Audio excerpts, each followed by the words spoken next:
Number 10. Boy Jones. What's more intimate than a stalker? Am I right, ladies? If there's one thing women have loved throughout history, it's having every second of their privacy being watched by some creepy man, right? No. I can only imagine it's been worse since the dawn of smartphones and social media. That must be horrible. Well, as it turns out, there were some real creepwads in the Victorian era too. The Boy Jones was a stalker of Queen Victoria who on multiple occasions snuck his way into Buckingham Palace, one time escaping with a pair of the Queen's underwear. What? Arrested multiple times but still somehow found his way back to the palace. But what they should have done was swap the Queen's underwear for a pair of mine after a shift in the garden center I used to work at. Oh yeah, nobody's coming for you after sniffing those bad boys. Oh! Number 9. Graceful words. This was a time when ladies were supposed to be ladies, and that means manners are on the table and elbows are off. Dresses were worn to not show ankles, God forbid an ankle or wrist bust out. I think more importantly, however, or rather unusual that is that women were expected to talk a certain way. Good evening, Mr. Burrows. You must excuse my tardiness. There was a dreadful man screaming at me because my ankles were shown whilst mounting my carriage. Your what was showing, love? Oh, you hurdle it. I can't believe it. Excuse me. I must be someone else. I don't need to tell you guys how ridiculous that is. I say fly off the handle, ladies. Wear what you want, do what you want. Number 8. Shots. Not the kind I like. Well, I don't know about you guys, but nothing ruins the mood for me and my lady like being fired upon.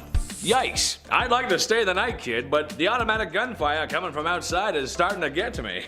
See? All gangster impressions aside, things must have been that way for poor Queen Victoria as she was shot in her carriage in 1840.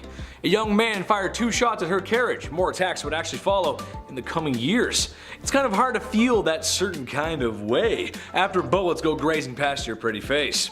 The worst thing that ever happened to my generation was making sure nobody was home when you were studying with your boyfriend.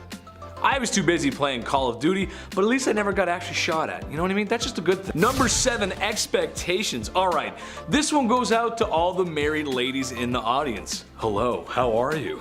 I'm doing great, thanks for asking. I'm curious as to why you got married and what your expectations were. Did you marry your high school sweetheart and live happily ever after? Maybe you had a shotgun wedding and after one night at the saloon. Maybe you just really wanted to find a nice man and settle down, start a family, be a mother. I think any of those options are great, so as long as you have options. In Victorian England, you were expected to do the latter. Women were expected to get married and have kids, and that's about it really.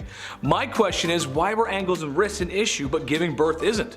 What I mean is it's kind of a compromising position to be in. All I'm asking is that the girls get treated fairly and given choices and be allowed to show some ankle. It doesn't make any sense. You can look at her business down there but you can't show an ankle? That doesn't make any sense. I'm a magician. Number 6. Double standard. Divorce sucks. It's no fun. The person you once loved and cherished is now the villain in your story. I love McDonald's and I don't ever want them to be the villain in my story. I love you guys.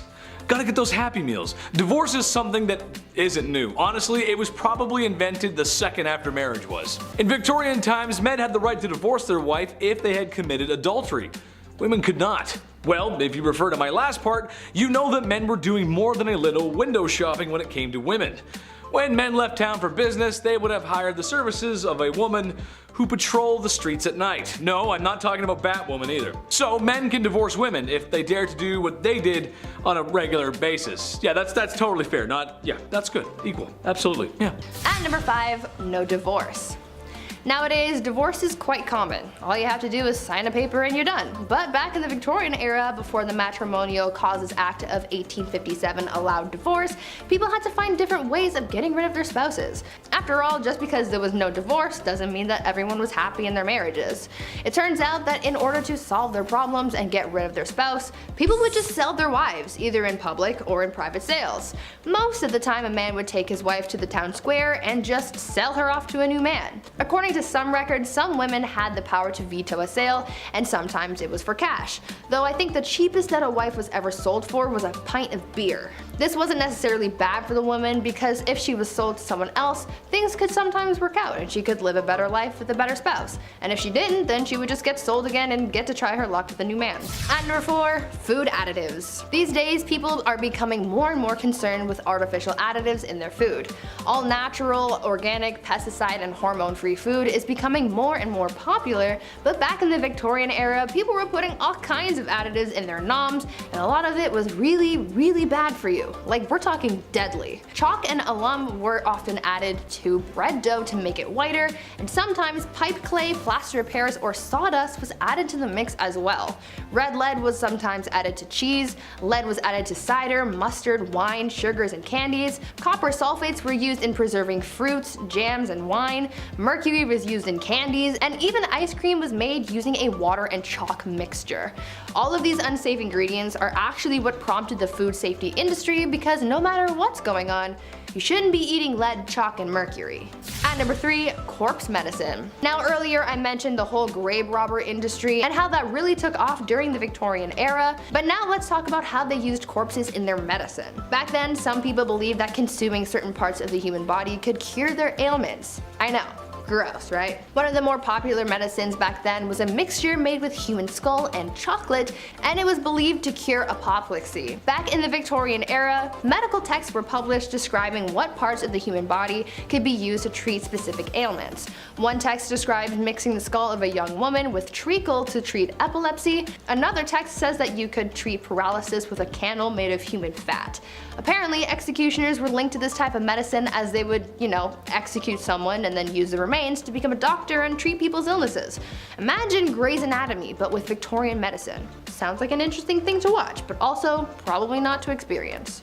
At number 2, mummies. Speaking of dead people though, people from the Victorian era were oddly fascinated with mummies. I mean, I can understand the fascination to a certain extent because they're old and cool, but of course, these people just had to be extra weird and take that obsession with mummies to heights that they didn't need to be. People used ground up mummies to make paint. Pieces of mummies were sold in jars, and they were even used in advertising. One candy shop put a mummy on display in the store, claiming that it was the daughter of a pharaoh who saved baby Moses. I mean, that's weird, right? I understand that this was all happening as archaeologists were starting to uncover lost treasures and secrets from Egypt, but I mean, a mummy in a candy shop? Seems a little much. And finally at number 1, baby farmers. Now for what I believe is probably the most disturbing thing from the Victorian era, baby farmers. Basically, this was an industry of women who would take unwanted babies and either take care of them, give them to new parents, or unfortunately have them disposed of. One famous case of the darker side of baby farmers comes from a woman named Amelia Dyer. She was known to have charged women a lot of money to take their babies off their hands, but unfortunately the children wouldn't survive Amelia's care. It is believed that Amelia was responsible for the passings of hundreds of babies, making her one of the biggest monsters of the Victorian era. Number 10, bottomless undies. I think I speak for everyone when I say that putting on a clean, fresh pair of underwear is a nice feeling. Gone is the brown underwear that was once white of yesterday, replaced with fresh, loving linen of today. Now, if you're also like me, then you probably have some underwear with holes in it. I'll throw them out eventually, I'll get around to it, just wear them a few more times first and then I'll get rid of them. But did you know that some ladies' underwear in the Victorian era had no bottoms? Yeah. Part of the many layers of clothing that women were wearing back then, their underwear had no bottoms, which to me is the whole point of wearing bloomers in the first place. You gotta keep your business warm and packed away. I just don't understand what the point of having it all hang out is. That's just stupid. I don't know. Number 9, no razors. There's a joke about the 70s, George W. Bush, and garden hedges here, but I'm gonna let you fill in the blanks. Basically, this is a time in history where you cannot hop in the whip and drive on over to your local hair razor dealership because there ain't no whips and there ain't no CVS, or Shoppers Drug Mart if you're Canadian. Today you can buy disposable razors pretty much anywhere, and there's multiple models for doing so. When things get hairy, you got options. Women in the Victorian era were not so lucky. They had to go for the natural look. Now, not that there's anything wrong with that, it's just I feel like a girl's gotta have her options. She gotta be able to, do her own thing. Why not? Number 8. The dirty Thames. When you think of Victorian England and the people, there's only really two classes, the wealthy and the ones who are broke and sound like they're from Peaky Blinders, love. Yeah, that's right. However, even for women of high esteem with their bottomless undies and lady maidens growing a flush, the streets of Victorian London weren't very bourgeois, to say the least. Muddy dirt roads, thieves, beggars, and a really bad smell. It just didn't smell very nice. Oh, and also a really scary guy, but we'll get to that in part 1. But perhaps the most disgusting was the Thames River, which after years of treating it the same way Brendan Fraser was treated after the Mummy franchise was over, it wasn't a good look. It was full of filth, sewage, garbage, and animal cadavers, so much so that it was said you could walk across the river on top of them. That is no place for a lady to be. Ooh. Number 7. Calf ear appetizers. This one goes out to all the folks who like their steak well done, as this may be too much to stomach. Given the way food was prepped and handled back then, I would agree with most folks that cooking the devil out of your meat was probably just the safer bet. Sucks for me because I like my steak rare as you can make it. Blue, almost, honestly. I love it like that. I am also willing to bet that most of you folks who like your steak well done aren't a big fan of fat and gristle. I also love fat and grizzle. I just like meat, what can I say? What I'm getting to is calf ear appetizers. Yes, cooked calf ears, which I'm pretty sure are just like pure cartilage. Higher class women could often find themselves at parties where they would serve up this chewy delight. You'd probably just be chewing on that for a while. I feel like most people wouldn't like that. Is Chris a cartilage guy? I don't know, we'll see. Number 6. Hand cleavage. This goes for every inch of the skin, really, but women had to cover up back then. That means no ankles, neck, or God forbid a wrist. If a man saw a wrist, they would act, ooh. Well, I don't know if they were that down bad, but women of higher esteem wore gloves. There's etiquette to gloves. It was all part of the culture, which means only women with dosh could practice such glove etiquette. I say no woman should have to cover up. She should wear whatever the heck she wants when the heck she wants to. However, with the gloves, I believe there's a separate issue. I have an issue being a big dude with asthma. I sweat a lot more than the average folk. It just sucks, but if I was a fair lady with those gloves on, well, I might want to leave them on. Wouldn't want to ruin anyone's appetites for calf ear appetizers because the smell and the sweat, it just, it'd be gross, Number 5. A rat catcher. I know this will make a few of you out there squirm in your seats. Rats in Victorian England were a massive problem.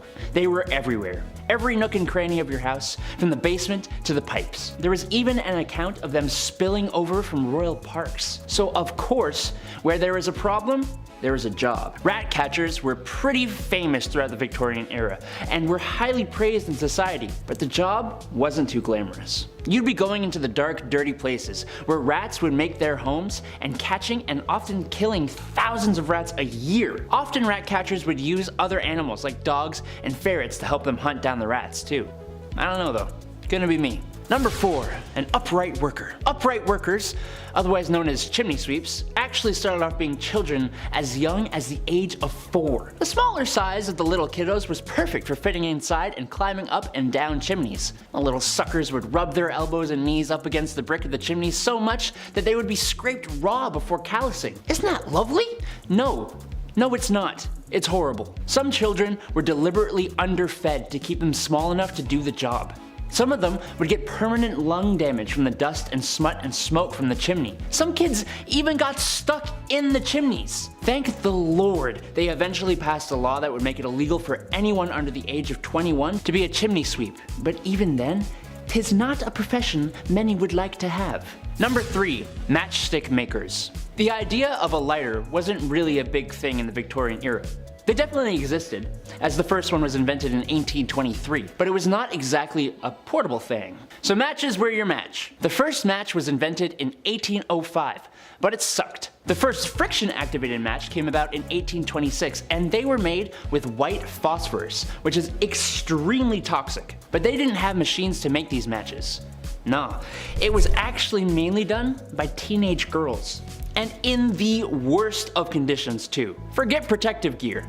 Oh, you want to take your lunch break away from the highly toxic white phosphorus? Oh no. That's right.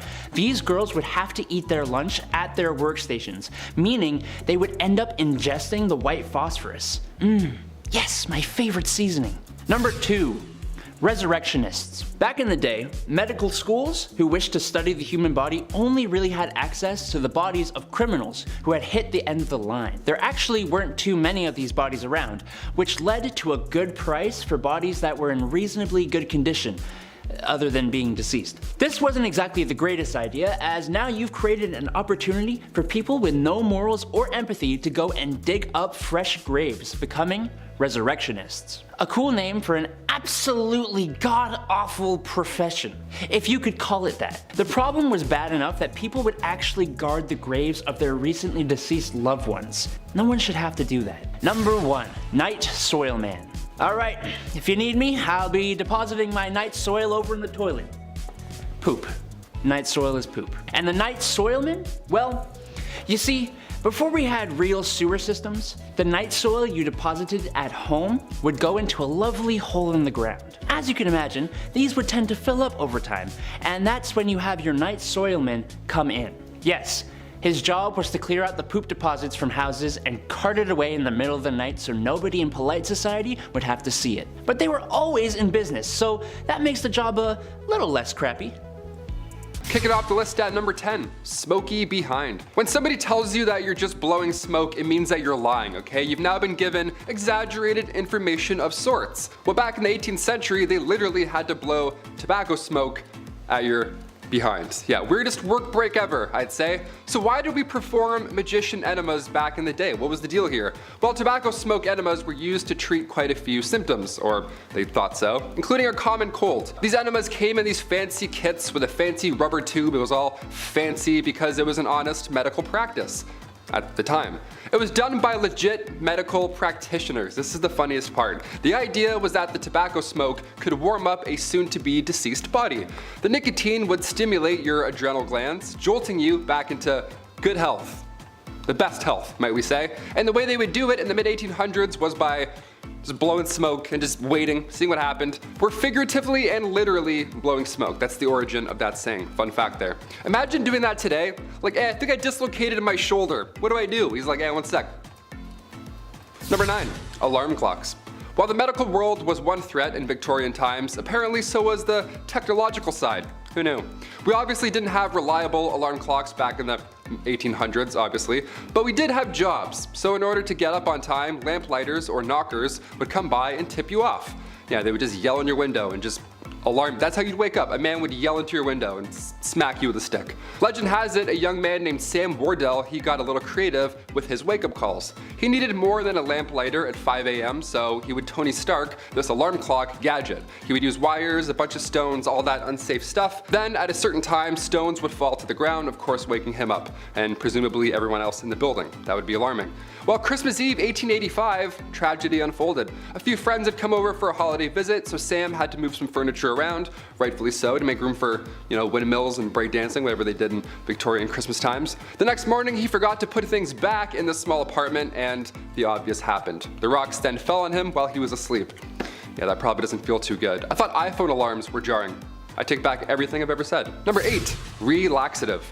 Okay, so right off the bat, the Victorian era was a little messy. I'm sure you've gathered this by now here on BumbleBee. But these messy new illnesses were putting lots of pressure on medical practitioners, so they were desperate for these new treatments. We laugh at Victorian medical treatments, but they tried, okay? They at least tried. They also achieved many medical breakthroughs as well. But when it comes to handling chickenpox in the Victorian era, well, that wasn't one of them. That was not our finest hour. Chickenpox in the Victorian era was being treated by using laxatives. Yeah, let that sink in for a moment. I have chickenpox. What should I do? Well, try some laxatives. Yeah, folks would slam some castor oil and then, ready for this? They would get even more sick.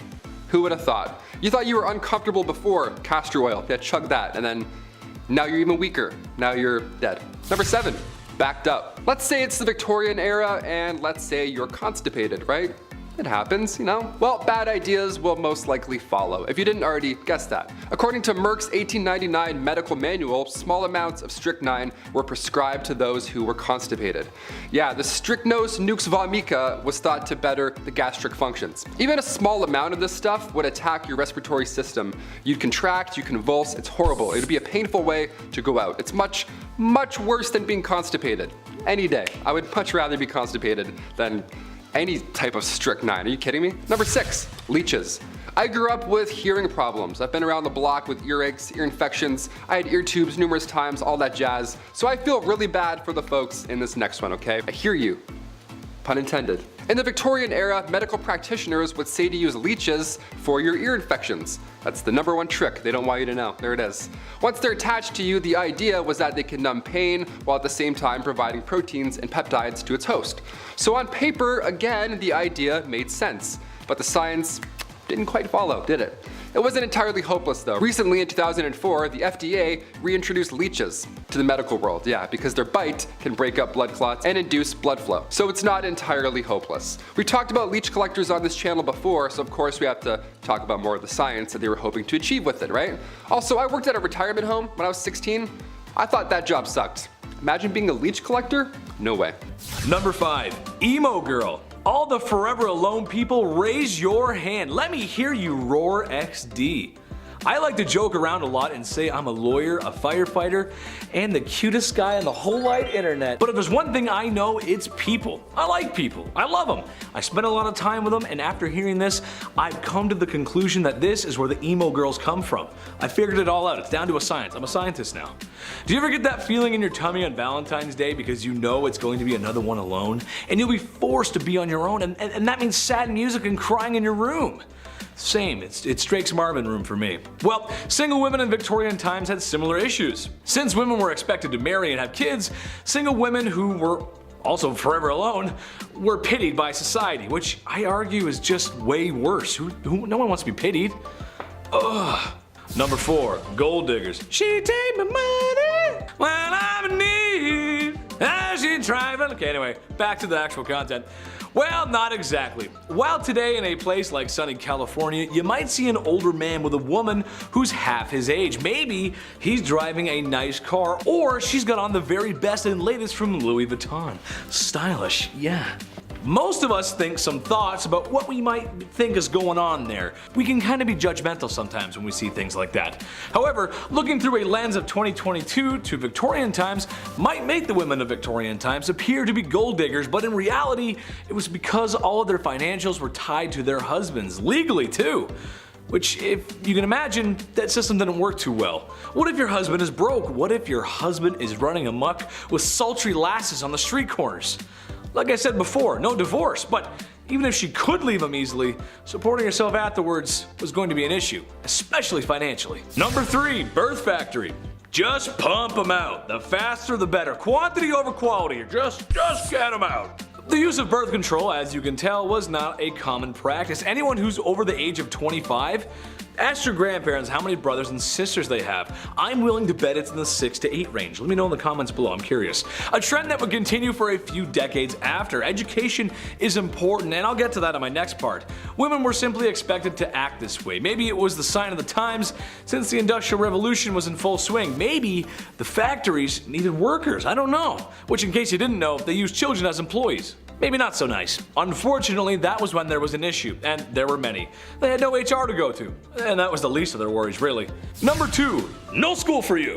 No higher education for women. Banned from going to university. I don't think so, not very nice, no. Honestly, any society that doesn't want half of their population to go to school probably has a few things to work out. It's a boys' club, and they can only go to university so that they can learn to be smarter and be businessmen, so they can earn money and thus have the facilities to court a woman who really doesn't have a choice anyway.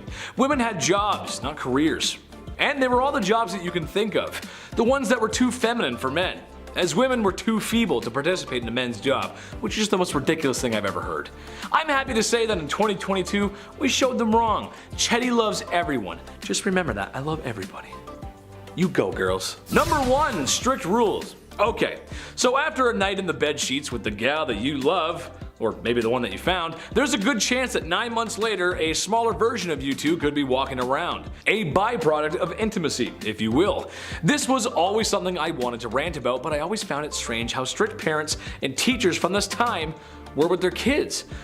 You gotta brush your hair, bed made, and whatever you do, don't ask for more gruel. Please sir, could I have some more? Whatever that Charles Dickens book was, I think it was Oliver Twist. They made us read those books as kids, and I don't know why, because they're kind of boring. From the extreme military code ethics happening at home to the long days in a factory at work, being a kid was tough, man. Earning the punk rock blues of today. I'm just a kid and my life is a nightmare. At number 10, death photography. Has anyone out there looked at really old photos and had that eerie thought that everyone in that photo is dead now? I have. I know it sounds kind of weird, but it's just something that comes to mind sometimes. Back in the Victorian era though, they really had that thought because death photography became a trend at the time. Back then, people were dropping like flies. They dealt with a lot of illnesses like measles, scarlet fever, diphtheria, rubella, typhus, and cholera. Death was all around them, but with the rise of photography, this became a new way of keeping a memento of their loved one who passed away. Before this, they would keep locks of hair and other items from their loved ones, but once they got access to cameras, families started posing with their dead relatives. Literally. Families would often keep the bodies of their dead loved one in the house for days after their passing in order to have that mourning period, but soon they started staging photo shoots with the remains of their relatives, posing them and dressing them up to make it look like they're still alive. Family members would take pictures with the deceased to have one last family portrait before burying their loved one. It's kind of heartwarming in a way, but also really creepy. At number 9, emigration. During the Victorian era, there was unfortunately a lot of orphan children living in the streets of London. It became a pretty big problem because of the sheer amount of young people without homes or families. It was estimated that around 30,000 children were living on the streets in London in 1869. Soon a program was put into place to try and solve this issue, and people started rounding up these orphan kids and shipping them off elsewhere to work in some of the British colonies. Many of the kids who were shipped off ended up working as farmhands or as domestic servants. Though many children were shipped off to places like New Zealand and Australia, the majority of them went to Canada. About 80,000 of them actually. They were sent away with hopes that they would be able to live better lives, but unfortunately for many of those kids, they didn't end up having any better luck in compared to when they lived on the streets. This practice ended up becoming pretty controversial, as you can imagine. Before we carry on talking about the strange things that happened in the Victorian era, why not take a moment to leave a like on this video if you're enjoying it so far, and while you're at it, consider subscribing to the channel to see more videos like this one. At number 8, mental health. Back in the Victorian era, the study of the human brain and psyche was still relatively new, so no one really knew what was going on up in people's noggins. Mental asylums started to pop up, and people started getting diagnosed with mental problems even if the diagnosis wasn't accurate. The 3 labels that a patient could fall under were the manic, the melancholic, and those with dementia. The symptoms for those big 3 labels often varied, and people were admitted to asylums for some pretty messed up reasons. There was a list of common causes for mental illness that people referred to back then, and it included things like, quote, laziness, novel reading, superstition, an immoral life, and intemperance, as well as the act of self-pleasuring. For women, they could also be sent to asylums for some pretty ridiculous reasons, like imaginary female trouble, hysteria, rumor of husband murder, and even fits of desertion of husband. I am so glad things have changed since then. At number 7, grave robber. When you think of jobs back in the Victorian era, you might think of things like chimney sweeps and lawyers. But another relatively popular, though questionable profession was being a grave robber. Yes, people actually made a living off robbing graves. As people studied medicine, they needed cadavers to practice on, but there was a law saying that only the bodies of those who had been executed for a crime could be used as a cadaver, and since the laws changed to include less and less crimes having death penalties, soon people started running out of cadavers to practice on, and this gave way to the boom in the grave robbing industry. People could make a pretty penny for snatching bodies from cemeteries and selling them to medical professionals and students. Fresher bodies went for more money, and the grave robbers not only made money off the sale of the cadaver, but they also charged a fee, so they ended up with a little extra cash in their pockets. Eventually, the grave robbing business became such a big problem that cemeteries started installing watchtowers and guards to prevent people from getting away with the dead. At number 6, beauty. I've talked about this before in some past videos, but the Victorian era was was famous for its strange beauty practices, so I just had to include it on this list. You're probably familiar with the makeup from the Victorian era. Women often painted their faces white to look as pale as possible, but even though they believed it made them look beautiful, it also did a lot of harm to their health. The white face paint that women would use was lead based, and as we all by now, lead makes you dead. But this white lead paint isn't the only thing that harmed people's skin. Women would also wash their faces with ammonia to make their skin look paler. At night, women would rub opium on their faces, and if they were really dedicated to their beauty regime, they would also ingest arsenic. They were literally poisoning themselves in the name of beauty. Women would also use mercury on their eyebrows and eyelashes, and would use lemon juice or belladonna in their eyes, which could cause blindness in some people. Once again, I'm glad things have changed. Number 5, dresses too big. This is something I'm glad isn't a thing anymore. I'm not a person who likes to dress up. I'm a simple dude. Casual and comfortable is my forte. However uncomfortable wearing suits is, I like to think I clean up well. And I understand sometimes you gotta wear drip. It's just how life goes. Sometimes you gotta dress up. I just don't think people should be showing up to any formal events in cowboy boots and a popped collar shirt. I've known a few of those people. But what I'm really talking about here is the obtuse size of women's dresses and just the whole culture of women's fashion back then. It's just crazy. Large and overbearing dresses with enough material to use as blankets when you sleep. I know that couldn't have been fun. It's horrible. Especially with my sweat problem. A few hours in a suit and maybe a few beers later, and the first thing I'm trying to do is take the suit off. It gets tight and sweaty in there, and it's just a lot of material. It's just too much. And doorways, trying to get through doorway. Ugh. Forget about it. Number 4, fava beans. Well, after all that sweating and being around all that foulness, ladies needed to detox. How about a nice face mask made of beef? Yes, that's right. To keep their skin young and beautiful, they would drape a slice of beef over their face. Nothing like a little Hannibal Lecter before bedtime. Now, I hear you saying, well, Chad, that's not that bad. Okay, but think about this though. For the time period, that beef was probably yucky due to food processing practices of the time, and there's just no fridges. That means it would stinky. I hope it was at least winter before these ladies decided to beef up like that. This process of beef was supposed to rejuvenate the skin because beef contains some important vitamins for such. I can't recommend that. You just walk in with the beef and, hello darling, yes. Gross. Number 3, hot Christmas. This is just so dumb. I'm just gonna go ahead and tell everyone at home right now not to do this, because I know some of you, and some of you are gonna be like, oh, thanks, Chetty, that's cool. No, don't do it. I'm a doctor, a lawyer, and a firefighter. Basically, this was a super fun game that felt like something out of Johnny Knoxville's head, not Victorian families gathering at Christmas. Basically, they would gather at Christmas to play a game called Snapdragon. You get a bowl of raisins and almonds, you pour some brandy in there and maybe one out for your homie, and ignite the brandy. Once the bowl is on fire, the family will compete to see who can grab the flaming treats and eat them the fastest. Okay, second-degree burns are not how I want to spend my holiday season, and also, in a time before smoke alarms and a modern fire service, this sounds like a really bad time. Grandpa could lose it out of his hands. Drapes catch fire, the house burns down, probably the whole neighborhood. Just a bad idea. Also, I hate raisins, so setting them on fire? Yeah, I'm out. I don't like raisins. They're gross, dude. I don't like them. Number 2, crypt pics. Look, it's a part of life.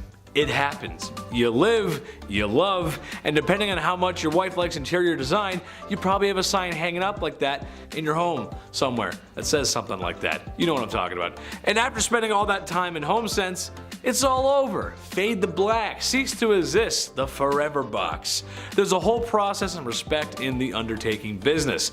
The Victorian era had a strange tradition, however. How about taking photographs with the body of a family member who has recently passed on?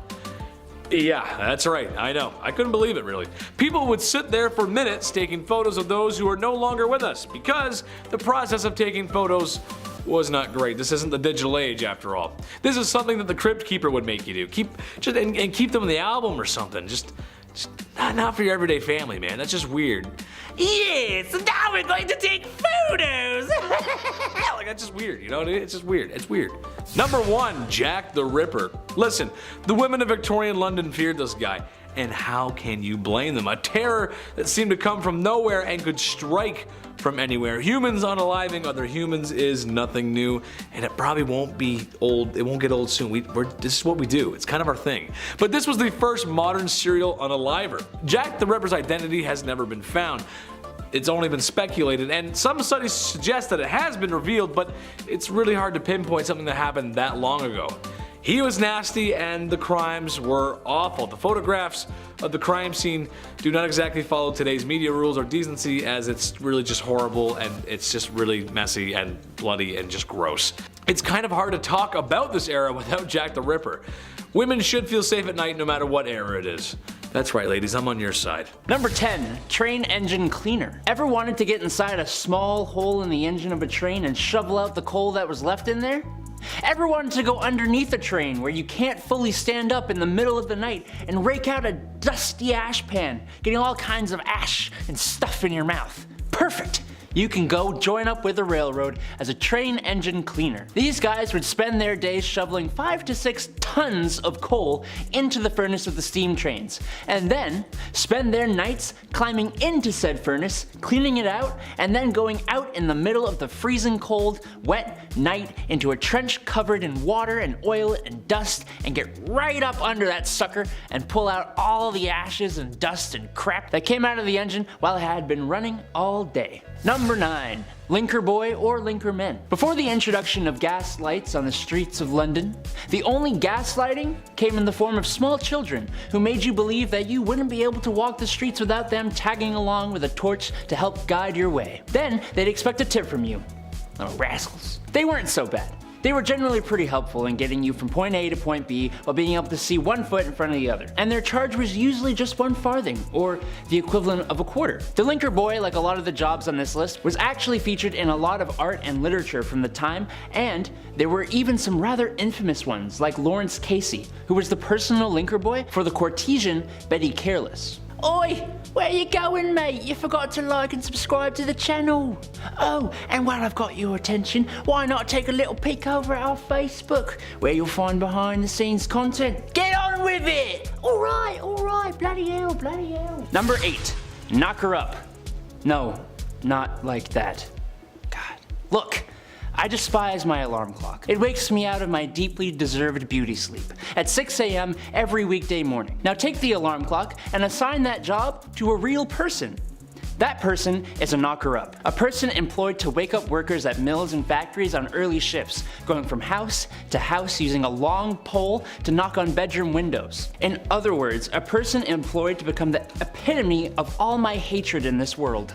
If you had this job, well, you're not alive anymore, but I hate you. The people at the time were somewhat friendlier than they are now, and I'm sure the knocker-upper wasn't a horrible person, but I'm sure there had to be some grumpy gills who would put their hand on your chest for doing this to them. Number 7, a phrenologist. I think if this YouTube thing doesn't work out for me, I'm gonna go and make up a science. It worked for phrenologists. They claimed that a person's personality, character traits, and abilities could all be figured out by bumps and indents on a person's skull. Characteristics like secretiveness, amativeness, conjugality, and combativeness were apparently controlled by areas of the brain that they called organs of the brain. The idea was dismissed by the church, but it nonetheless gained traction through Europe and was really popular in the States. The idea that you could modify these organs through self-control and practice sounded really good to self-help gurus at the time, if only it was real.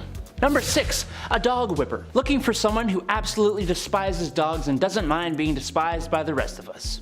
Otherwise known as a dog whipper. Back in the day, huntsmen would often hunt foxes and nail their tails to church doors, which would attract dogs of the streets. You'd also have churchgoers who would bring their dogs with them to church. These dogs were not allowed in though, so they'd all have to wait outside. You know how dogs are though. They didn't just sit there waiting patiently. I'm sure some good boys and girls did, but more often than not they'd be playing and sometimes fighting, disrupting the church services. Enter the dog whipper, who was armed with tongs to grab a dog and remove it from the church grounds, and a whip that would be used on the loudest of the poor pooches. Number 5, cat attacks. If I had to pick, I would of course say I'm 100% a dog person. I'm sorry, I grew up with 2 cats, I'm allergic. I grew up with 2 dogs, not allergic. Dog guy all the way, sorry. Cats are cool, but this next story just totally freaked me out. Back in 1870, this rich woman had put her time, energy, and resources into cat breeding. How lovely is that? She had tons of cats, she loved all of them, and they loved her. Again, I'm allergic, so I'm already sneezing just reading about this story. It was the 1800s, okay? A lot of candles, everything was obviously extremely flammable, and disaster hit often in Victorian times. And in 1870, a fire broke out at this young woman's home. The cats were trapped inside the house. Now, they made it outside, don't freak out or anything, they all made it out, but by the time the 2 maids had kicked the door open to rescue said cats, they had gone full primal. They were afraid, they were freaking out, they were just scratching their way out through anyone and everything. The fire in the house had obviously scared them, so when the doors were open, these 2 maids were both sadly attacked by all of these cats. What a horrible thank you for saving all of their lives. I pulled my cat's tail when I was younger. I learned real quick, never to do that ever again. Number 4, hiccups. Today we have many cures for hiccups. Yeah, you gotta get scared or hold your breath or drink water like while you're doing a handstand. I don't know, everyone's got weird ideas, whatever. But nothing was as dangerous as the Victorian era hiccup cure. Yeah, ready for this one? Don't try it. This one's scarier than a jump scare, that's for sure. In 1899, again in the good old Merck medical manual, it recommended using chloroform to cure your hiccups.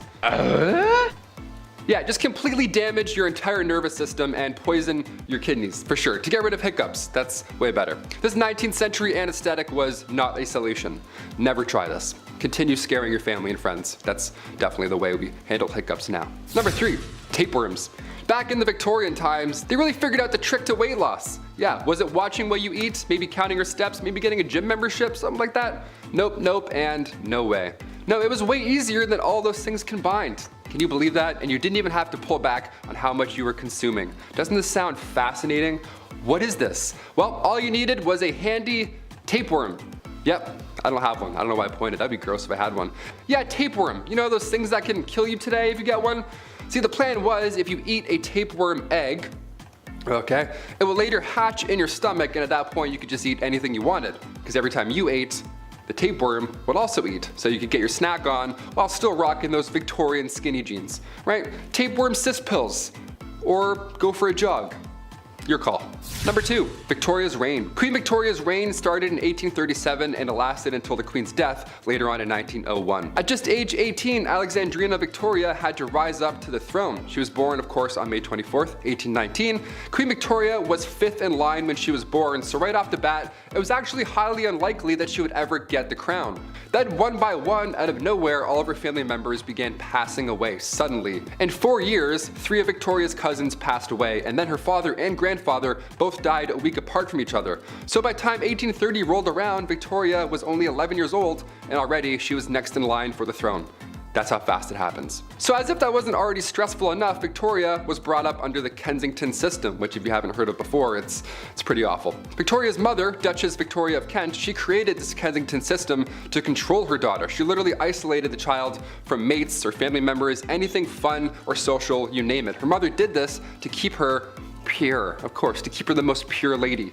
This system sounds awful. Her mother would monitor her every action, including who she can see or speak to. Victoria only had 2 playmates growing up. That's it. I'm like, hey, me too. She had her half-sister, Princess Fedora of Leamington, and the Duchess attendant Sir John Conroy, his daughter, Victoire. I mean, only 3 friends growing up, that's cruel. She shared a room with her mother until she was finally queen. Yeah, she couldn't walk down the hallway alone at any point. She had to always walk with her mother by her side, even to the washroom. That's crazy. Victoria has reflected on her childhood since, and yeah, she hates John Conroy for manipulating her mother, and she actually refers to him as Demon Incarnate, so that's good. It's a nice nickname. Incarnate? He's a demon. He's the worst. Let's just call him that. And finally, number 1, royal enemies. Being the queen and all, a security team is of course needed at all times. And during her reign, there were multiple attempts to harm the young Queen Victoria. The first attack was back in 1840. It was a young guy named Edward Oxford, and he attacked the Queen's carriage. Just ran at it like a crazy guy. Obviously, and thankfully, nothing happened. But when Edward was later accused of high treason, he was actually found not guilty due to insanity. Then a couple years later, in 1842, it happened again, but this time it was 2 men attacking the carriage. And then in 1849, her carriage was attacked by William Hamilton. In 1850, as the carriage was passing the gates of Buckingham Palace, Robert Pate, a retired soldier, ran up and hit the carriage with his cane. He was going nuts as well. Everyone wants this carriage. This is like the ultimate, no one's getting through this carriage apparently. Victoria was okay, luckily, but of course she was shook after all these events. Then again in 1842, 1849, 1872, attempt after attempt. It was horrifying. But then things got a little worse with a man named Boy Jones. Yeah, this guy stalked the Queen from 1838 until 1841. This guy somehow managed to break into Buckingham Palace more than once. He knew a way in just to Buckingham Palace, which should never be a thing in the first place. And the weird part is here, Boy Jones, once he was inside the palace, he would hide under the Queen's sofa. And he would also just sit on her throne for hours, just hanging out. Yeah, he would pretend he's Cersei Lannister and just sit on the throne for a minute or two. Think about life. Eventually, thankfully, he got caught, but imagine coming home and Boy Jones is sitting on your couch. You're like, what are you doing? Take that shirt off, get out of here.